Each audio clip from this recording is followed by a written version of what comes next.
This maple tree grows right outside of my house. A few months ago, a storm broke off part of it, and the fallen branches have been sitting here ever since. Today, I finally got around to collecting a few of them.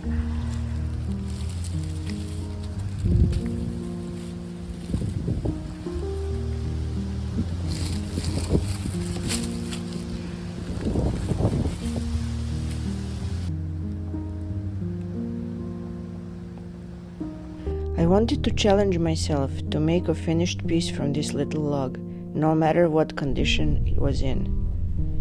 Even before splitting it open, I could see signs of rot on the surface.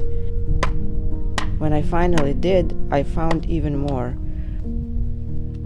Worm tunnels running through the core and a soft layer of fungus growing on the outer edge.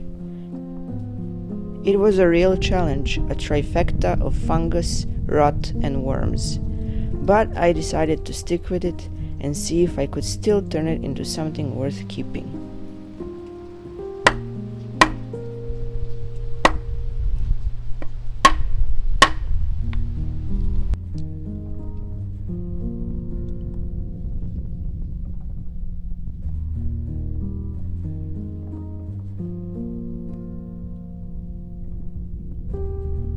Around this stage of the project, an idea usually starts to take shape in my mind, a sense of what the piece wants to become. This time I imagined a small shallow tray, roughly square, but with soft rounded edges.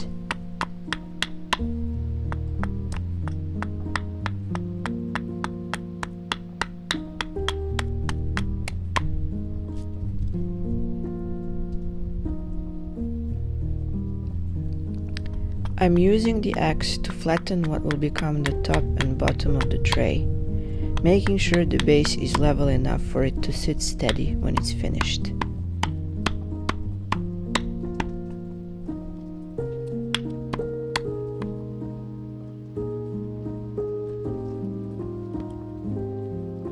Here you can see clear evidence of wormholes, but later I'll discover that one of them hides a much larger cavern just beneath the surface.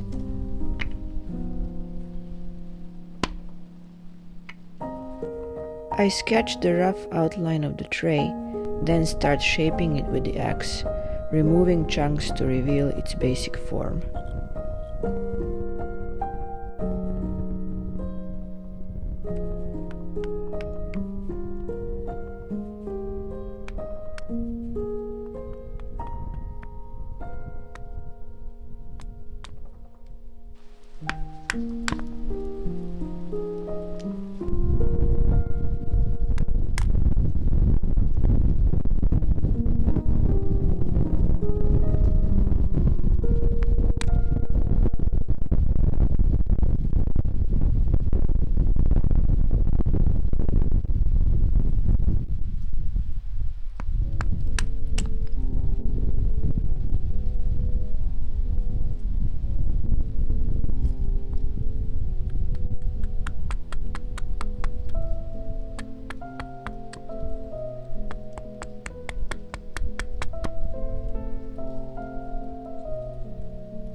The rot is making the wood chip away instead of cutting cleanly under the axe.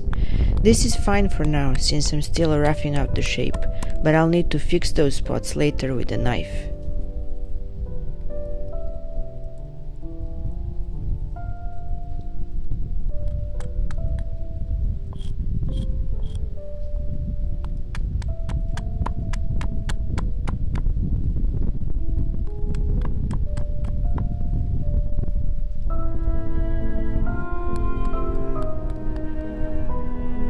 I work my way in with the axe, getting as close to the lines as I'm comfortable, but leaving the finer shaping for the slide knife.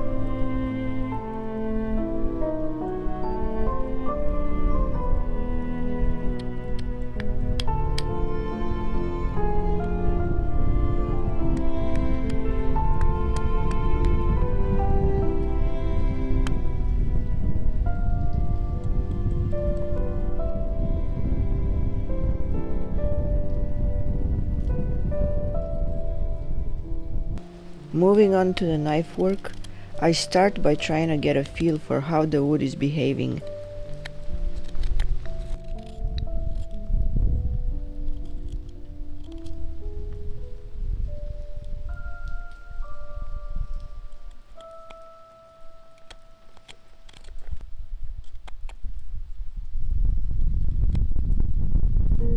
Right away I notice it still chips away under the knife. Again, that's because of all of the rot. Ideally, I'd be slicing off thin, clean shavings, but this wood is too brittle. Having a very sharp knife really helps here. The goal is to slice through the fibers, not force them apart.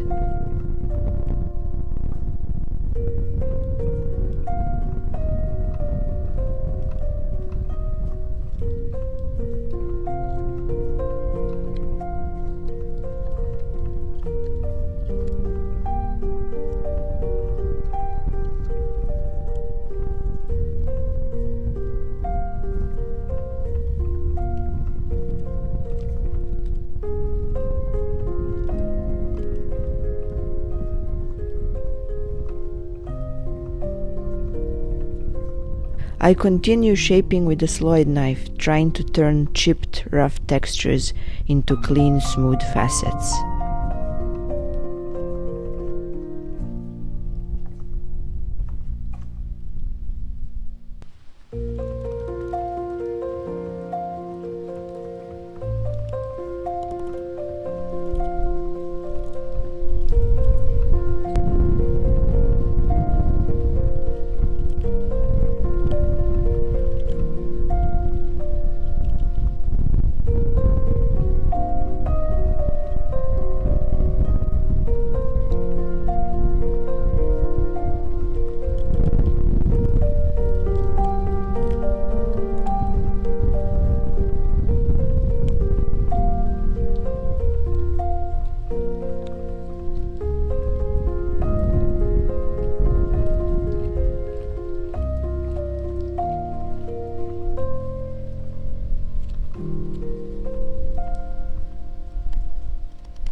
This is the moment my fears come true.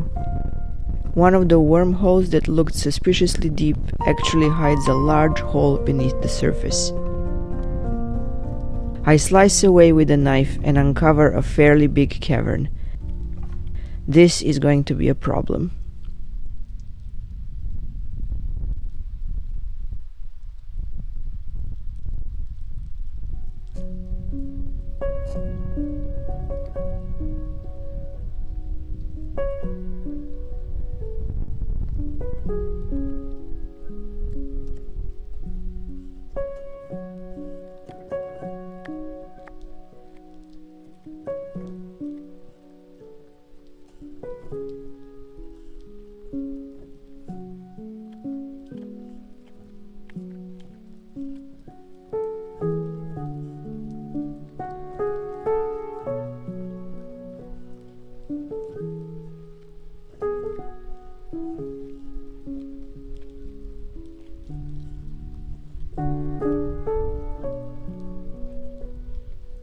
I can't have a huge unknown cavity right in the middle of my piece, so I decide to get to the bottom of it, literally.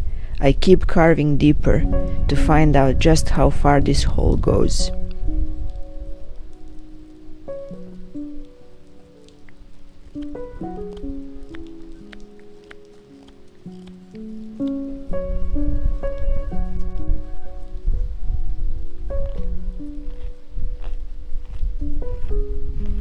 The slide knife can only take me so far, so I move the piece over to the vise and switch to a carving gouge to reach the bottom of the hole.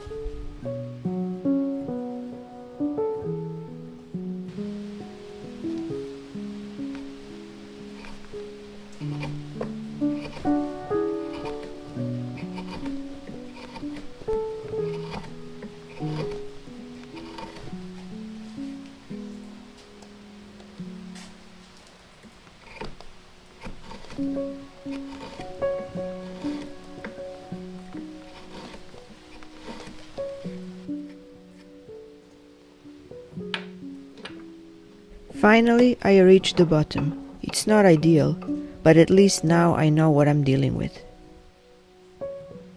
Time to come up with a workaround. I decided on a sort of a bean-shaped foot for the tray to avoid the unstable area around the cavern.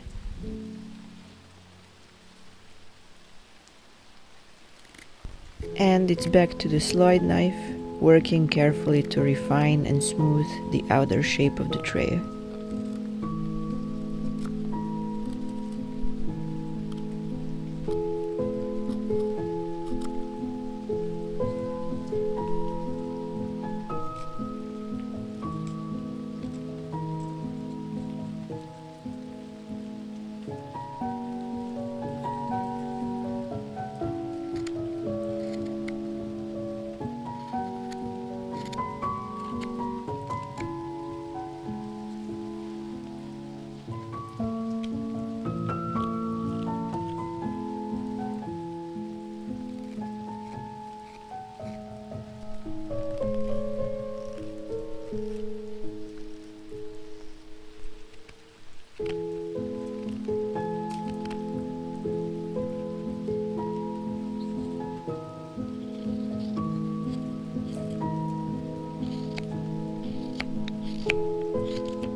Now I'm shaping the rim of the tray, making sure its thickness stays even all the way around the edge.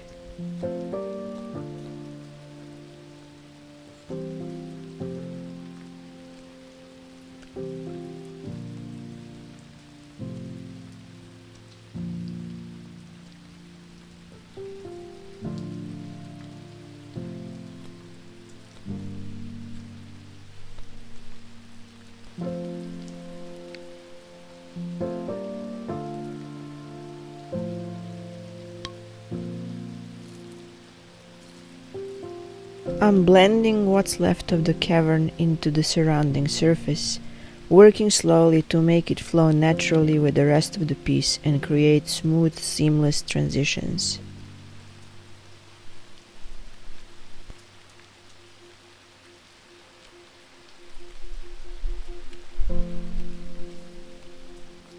For this task, I experiment with a few different tools, moving from the slide knife to the bigger carving gouge and ultimately to the smaller gouges and the hook knife.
At this point, it's time for detailed finishing cuts on the outside of the tray. I'm aiming for clean, even knife facets instead of relying on sandpaper. This is an area where I still have plenty of room to improve, but I see it as a challenge to keep growing.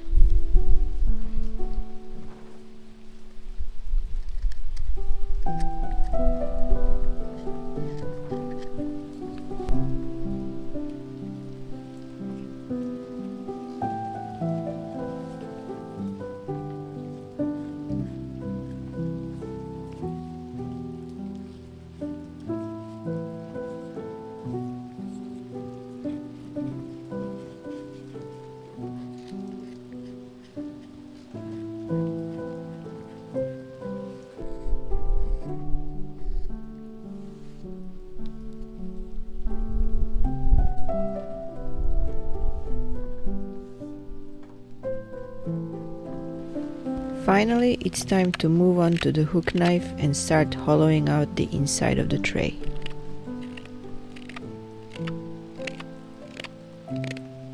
The first thing I notice is that I'm consistently getting tear out whenever I try to slice across the grain.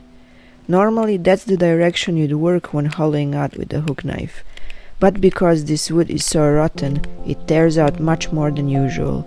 To minimize that, I make sure to always finish my cuts going with the grain, so the final surface ends up smooth instead of torn.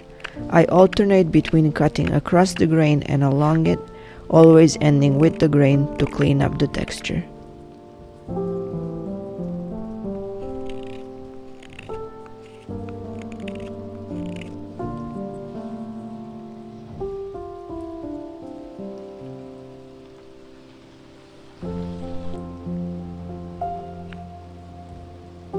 And there it is, the finished piece, just before applying the finish.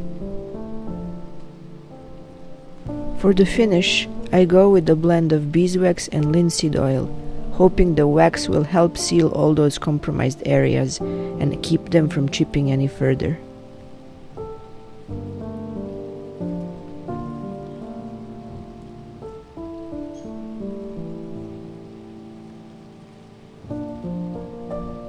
Applying the finish is always my favorite part of the process. I love watching the grain come alive as the oil soaks in. With this piece, the transformation was especially surprising. Since it was my first time working with maple, I didn't expect such color depth. The pale, almost colorless wood I started with turned into rich shades of orange and brown once the finish went on.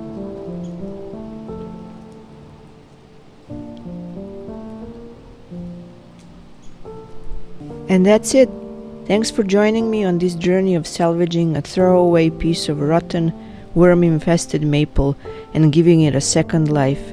And if you enjoyed this video, I've got a whole playlist of carving projects you'll love exploring next.